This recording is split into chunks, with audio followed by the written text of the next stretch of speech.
A inveja é uma sombra que cresce no silêncio e hoje você vai entender por que ela domina mais vidas do que qualquer outro sentimento humano. Spinoza dizia que ninguém inveja aquilo que acredita ser impossível. Mas o problema é que muita gente começou a achar você possível demais. É exatamente aí que o medo deles nasce, no momento em que você ameaça o que eles sempre esconderam de si mesmos. A inveja não surge quando você vence, mas quando você mostra que eles também poderiam ter vencido e não venceram. Isso dói. Dói mais do que eles conseguem admitir. A verdade é que a inveja não fala. Ela observa, acumula, compara e depois corrói. Spinoza chamava isso de paixão triste. Emoções que paralisam, que diminuem, que escravizam. O invejoso não quer te destruir. Ele quer destruir o desconforto interno que você desperta nele. E para isso, ele tenta te puxar para o nível onde ele se sente seguro. A sua evolução vira ameaça, o seu brilho vira perigo, a sua força vira ofensa. A inveja nasce de uma matemática emocional simples. Você cresce, e isso expõe onde o outro encolheu. E por isso ela aparece primeiro nas pessoas mais próximas. Amigos que te aplaudiam enquanto você era pequeno, mas silenciam quando você começa a crescer. Família que sorria para suas versões antigas, mas torce o nariz quando você se torna alguém que eles não conseguem controlar. Parceiros que te amavam quando você cabia no mundo deles, mas não quando você ultrapassa suas próprias limitações. A inveja é íntima, familiar, quase doméstica. Ela mora onde menos deveria existir. Spinoza dizia que a inveja transforma a alegria do outro em dor para si mesmo. E é por isso que o invejoso nunca comemora suas vitórias. Ele não consegue. A sua vitória enterra a narrativa que eles construíram sobre você. E tem gente que prefere destruir o vínculo do que admitir que estava errado sobre quem você realmente é. Eles te diminuíam porque isso os fazia respirar. Te manter pequeno era o jeito deles se manterem de pé. Mas quando você rompe essas expectativas, um colapso interno acontece.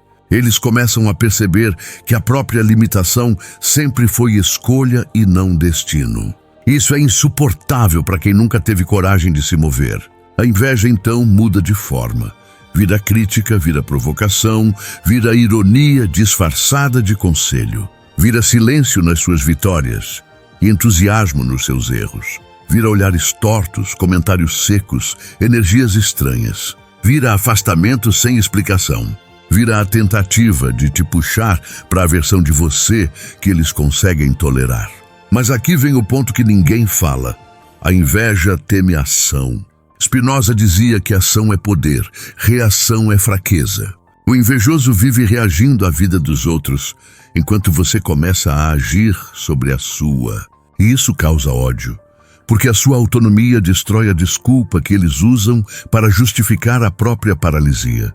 A sua disciplina desmonta a narrativa de que é impossível. A sua evolução mostra que o problema nunca foi falta de oportunidades, mas falta de coragem. E a inveja é, antes de tudo, a raiva acumulada de quem não teve coragem. Ela ataca quem brilha porque não sabe acender a própria luz. E é por isso que você nunca precisa fazer nada para incomodar certas pessoas. Só o fato de existir já ativa a dor interna que elas tentam esconder do mundo. A sua presença vira gatilho. O seu progresso vira ameaça. A sua coragem vira afronta. Mas existe um detalhe que muda tudo. A inveja só atua quando você depende do olhar do outro. Quando você entende que o brilho é seu e não de quem observa, você se torna intocável. Spinoza dizia que paixões tristes só vencem quando você permite que elas moldem seu caminho. Quando você age, você quebra o mecanismo. Porque a ação cria clareza, clareza cria força, força cria liberdade. E liberdade é algo que o invejoso simplesmente não suporta. Eles querem te ver livre, mas apenas até o ponto em que sua liberdade não mostra a própria prisão deles. Por isso, tantas máscaras caem quando você cresce. Por isso, tanta presença desaparece quando você melhora. Por isso, tantos elogios viram silêncio quando você finalmente se encontra. A inveja é um detector de quem nunca deveria ter estado ao seu lado. E quanto mais você evolui, mais esse detector apita. A boa notícia é que Spinoza oferece uma saída. Criar uma vida tão ativa, tão forte, tão clara, que a inveja não consegue te tocar. Você não combate inveja com raiva, combate com distância. Você não responde inveja com ódio, responde com movimento. Você não enfrenta inveja com explicação, enfrenta vivendo tão bem que a mentira não encontra espaço. No final, o que te protege não são palavras, mas escolhas. Escolhas que te colocam acima das comparações. Escolhas que te afastam de quem te puxa para baixo. Escolhas que criam uma força interna que ninguém consegue apagar. E é por isso que você incomoda tanto. Você escolheu crescer. E escolher crescer é a maior ofensa para quem escolheu parar. Agora a pergunta é, você vai diminuir seu brilho para caber no mundo dos outros? Ou vai continuar crescendo, mesmo que doa nos olhos de quem nunca teve coragem de tentar? Porque no fim, a inveja nunca destrói quem recebe, só destrói quem sente.